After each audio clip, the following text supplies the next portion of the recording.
Halo guys, ketemu lagi nih sama kita di CJRcast. Sama aku, Syasha. Aku Chelsea. Aku Selo. Aku Arin. Aku Tara. Aku Rio. Dan ada aku Jesselyn. Kali ini kita akan membahas tema inovasi dan infrastruktur. Dengerin sampai akhir ya. Teman-teman, kalian tahu nggak sih, dalam tugas perutusan, Yesus memberi kuasa loh atas roh jahat, dan juga memberi pesan kepada para murid-muridnya agar mereka tidak membawa apapun kecuali tongkat. Mereka juga tidak diperbolehkan membawa roti, bekal, maupun uang, dan juga tidak boleh memakai 2 helai baju. Itu artinya, dalam melaksanakan tugas perutusan, kita tidak diperkenankan untuk meletakkan harapan dan juga kebahagiaan pada benda ataupun sesuatu yang kita miliki. Pada zamannya, Yesus seringkali mewartakan kerajaan Allah menggunakan perumpamaan dengan tujuan agar para umat dan juga para muridnya dapat memahami konsep kerajaan Allah dengan mudah dan juga dapat diingat dengan baik. Contoh perumpamaan yang digunakan Yesus ialah perumpamaan tentang biji sesawi, gadis yang bijaksana dan gadis yang bodoh, domba yang hilang dan juga anak yang hilang. Selain melalui perumpamaan, Yesus juga mengadakan beberapa mukjizat. Mukjizat yang dimaksudkan adalah kejadian atau perbuatan luar biasa yang bagi orang percaya menangkapnya sebagai pernyataan kekuasaan Allah penyelamat. Dengan mukjizat itu, Allah menyatakan kekuasaan penyelamatannya lewat Yesus. Nah, banyak hal yang dapat kita lakukan dalam mewartakan kerajaan Allah di zaman sekarang dan juga dalam kehidupan sehari-hari. Di antaranya adalah dengan mengikuti kegiatan gereja dan juga mengambil peran dalam tugas gereja, membantu sekitar yang sekiranya sedang membutuhkan dan juga tidak menyimpan dendam terhadap sesama. Nah, di samping itu, kalian penasaran gak sih guys, kenapa sih di Alkitab itu kita sering banget nemuin kata-kata Tritunggal? Kalian ngerti gak sih definisi Tritunggal yang sebenarnya itu apa? Nah, di sini aku bakal jelasin apa sih makna kata Tritunggal dalam Gereja Katolik. Jadi, Tritunggal itu adalah 3 pribadi di dalam satu Allah, yaitu Bapa, Putra, dan juga Roh Kudus. Meski terdiri dari 3 pribadi, Allah tetaplah satu, tidak ada Allah yang lain. Jadi, Tritunggal atau Trinitas hanyalah kata yang digunakan dalam memudahkan penyebutan saja. Dalam kehidupan sehari-hari pun, seringkali secara tidak sadar kita melakukan penerapan Tritunggal Maha Kudus. Contohnya adalah pada saat kita akan memulai mendaraskan doa, kita pasti melakukan tanda salib. Nah, tanda salib ini juga merupakan contoh penerapan Tritunggal. Atau di saat mendaraskan syahadat, seruan madah kemuliaan, nyanyian-nyanyian liturgi, dan juga doa-doa yang mengandung rumusan Tritunggal. Selain itu, banyak hal juga yang dapat kita lakukan dalam menerapkan Tritunggal. Di antaranya adalah dengan rajin berdoa serta rajin ke gereja dan juga sering membaca Alkitab. Yap, sesuai tema kita, yaitu inovasi dan infrastruktur. Jadi, kita nih selain mikirin berbagai pembangunan baru, kita juga harus ingat nih untuk tetap melestarikan berbagai peninggalan sejarah, contohnya candi. Candi di Malang di mana ya? Loh, kamu nggak tahu? Candi Badut ada di Malang loh. Oh iya, aku baru inget. Candi Badut itu peninggalan dari kerajaan apa ya? Candi Badut itu peninggalan dari kerajaan Kanjuruhan. Tapi gimana cara melestarikannya? Karena ini adalah warisan budaya, kita bisa melakukan pembangunan infrastruktur guna mendukung supaya candi bisa terus terjaga. Selain itu, apa ya kira-kira hal simpel yang bisa kita lakukan untuk mendukung pelestarian Candi Badut ini? Hal simpel yang bisa kita lakukan adalah dengan mencegah aksi vandalisme, yang dimana ini adalah hal yang merusak berbagai infrastruktur publik. Dalam kehidupan sehari-hari, pasti kita menggunakan kata satuan untuk menyebutkan jumlah orang, benda, binatang, bangunan publik, dan lainnya. Teman-teman udah tahu belum kata satuan dalam Mandarin ada apa saja sih? Belum tahu nih, apa aja sih kata satuan dalam Mandarin? Dalam Mandarin, ada banyak banget kata satuan yang dipakai dalam kehidupan sehari-hari. Yang pertama ada ke, yang merupakan kata satuan umum untuk benda. Contohnya, tamai lang ge dongshi weilai. Artinya, dia membeli 2 barang dan membawanya pulang ke rumah. Ke dapat juga dipakai sebagai kata satuan yang sering digunakan untuk manusia. Contohnya, women ban shang yao persi ge shui sheng. Artinya, kelas kami ada 20 orang. Kata satuan yang kedua yaitu wei, yang merupakan kata satuan untuk manusia. Contohnya, shan wei lo she, artinya 3 orang guru. Selanjutnya yang ketiga ada ming, yang merupakan kata satuan untuk pekerjaan seseorang. Contohnya, shan ming lu she, artinya 3 orang pengacara. Oh ya, teman-teman masih penasaran nggak untuk kata satuan yang selanjutnya? Penasaran dong. Oke, Kata satuan selanjutnya adalah kou, yang merupakan kata satuan untuk menyatakan jumlah anggota keluarga, jumlah populasi manusia, dan lainnya.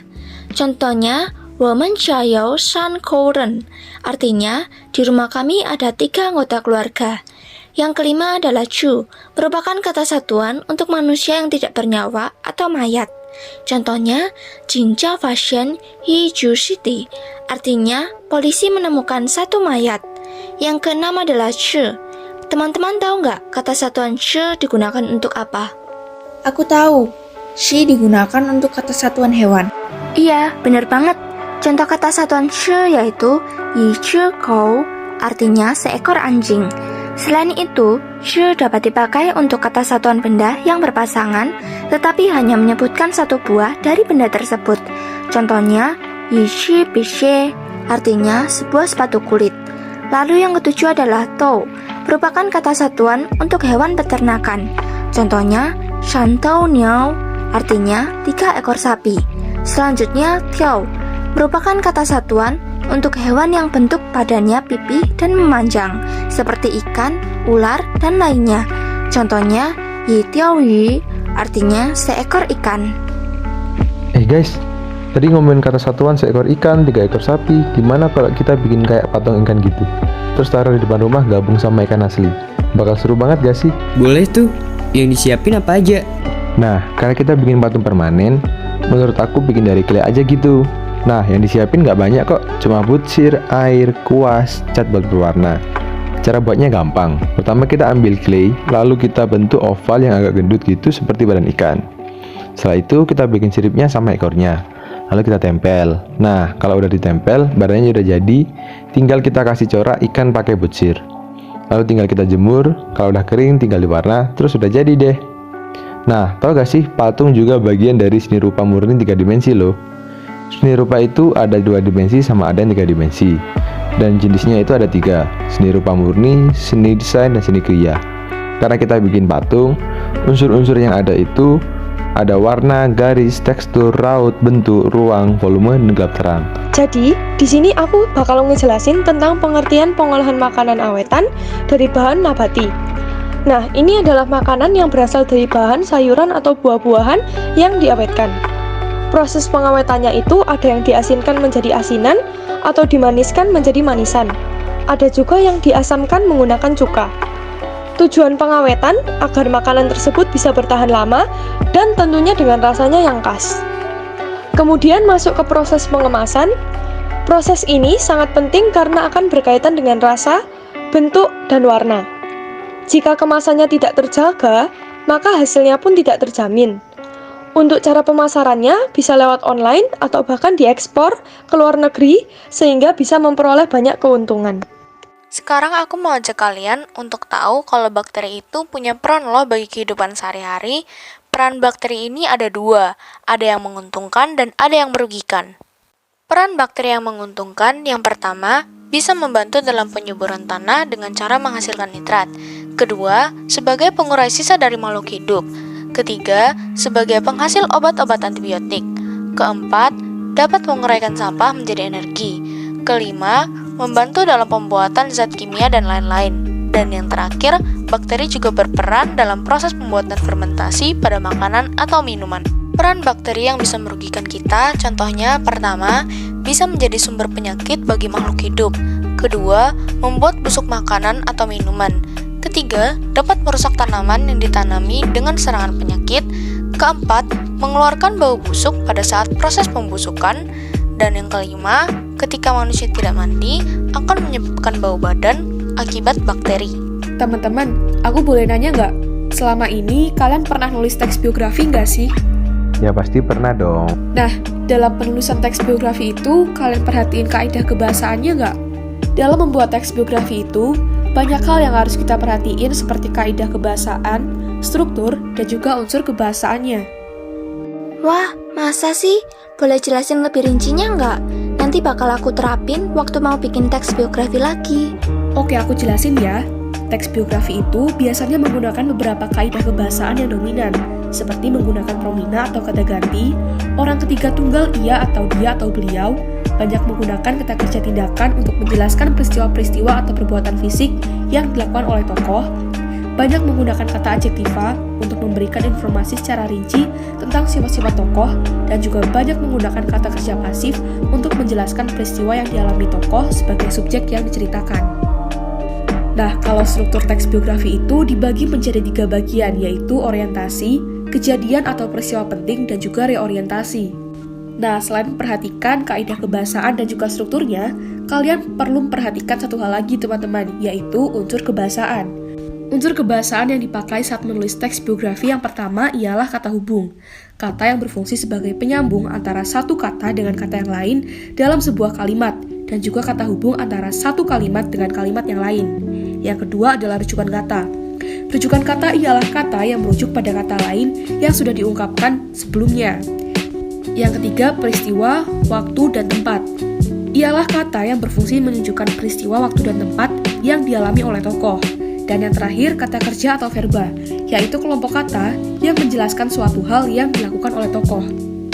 Nah, kita dapat mengambil 2 contoh tokoh yang bergerak di bidang investasi. Contohnya adalah Arman Hartono dan juga Joko Susanto. Dari kedua tokoh tersebut, ada banyak hal yang dapat kita teladani. Dari tokoh Arman Hartono, kita bisa mengambil pesan lewat bagaimana ia yakin bahwa setiap masalah memiliki jalan keluar, dan juga Tuhan telah merencanakan yang terbaik. Selain itu, kita dapat meneladani bagaimana ia menjadikan sebuah kegagalan sebagai pengalaman serta pelajaran untuk kedepannya, dan juga lewat semangat dan jiwa pantang menyerahnya. Dan dari tokoh Joko Susanto, kita bisa meneladani bahwa kerja keras ialah kunci untuk menemukan jalan kesuksesan, dan juga ia tidak pernah lupa mengenai segala pengalaman yang ia lakukan selama merintis bisnis.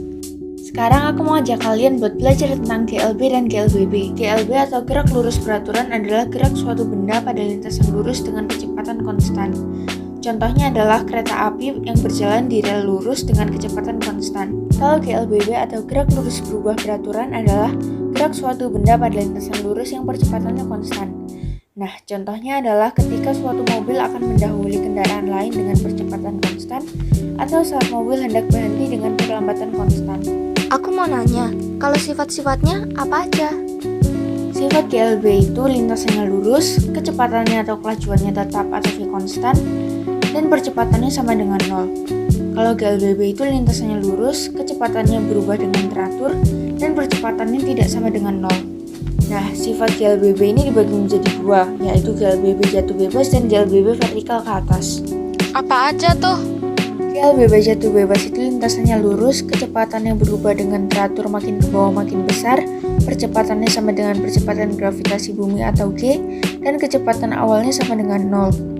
Kalau GLBB vertikal ke atas itu lintasannya lurus, kecepatannya makin ke atas makin mengecil, pada titik terakhirnya kecepatannya adalah 0, dan mengalami percepatan sebesar percepatan gravitasi bumi atau G. Nah, di bidang inovasi dan infrastruktur, matematika memiliki peran penting loh. Kok bisa? Iya dong, kan yang namanya inovasi dan infrastruktur pastinya butuh dana yang besar tuh. Nah, jadi ilmu bunga majemuk akan sangat terpakai nih. Nah, bunga majemuk nanti akan terpakai ketika pemerintah melakukan perencanaan dana seperti hutang kepada negara lain. Sehingga dengan ilmu bunga majemuk, perencanaan hutang akan bisa dihitung lebih efisien dan efektif lagi. Dengan mempertimbangkan bunga pinjaman, pemerintah bisa lebih mantap lagi nih dalam perhitungan pengembalian modal nantinya. Selain itu, bisa digunakan dalam perhitungan laju pertumbuhan penduduk. Dengan menerapkan ini, maka infrastruktur nanti bakal bisa lebih merata lagi dan tepat sasaran nih. Kalian juga perlu tahu gimana sih cara mengekspresikan ucapan selamat dan pujian dalam bahasa Inggris. Kalau mengekspresikan ucapan selamat itu contohnya congratulations for winning on the badminton olympiade, happy birthday, dan happy wedding. Ucapan memuji itu contohnya I like your attitude, that's a beautiful leg, dan your car looks good. Jadi, saat sebuah perusahaan membuat keputusan secara spontan, seperti mengganti barang yang rusak, bisa memakai will plus verb 1. Contohnya, I will to replace the damaged item. Nah, kemudian untuk kegiatan yang sudah dirancang atau diprediksi, bisa memakai be going to. Contohnya, I'm going to increase the salary of my employees at the beginning of every year. Lalu, untuk menyatakan suatu kegiatan yang akan terjadi di masa depan dan masih terus berlanjut, contohnya, I will be the one who excel for the product development process. Satu lagi, untuk menyatakan suatu kegiatan selesai sebelum atau saat batas pengumpulan, contohnya, we will have set a target to set up a new office for 5 years. So it should be set for 5 years. Nah, itu dia materi seputar inovasi dan infrastruktur. Semoga apa yang kita sampaikan bisa bermanfaat buat kalian ya. Makasih semuanya, sampai ketemu di tema selanjutnya. Bye-bye!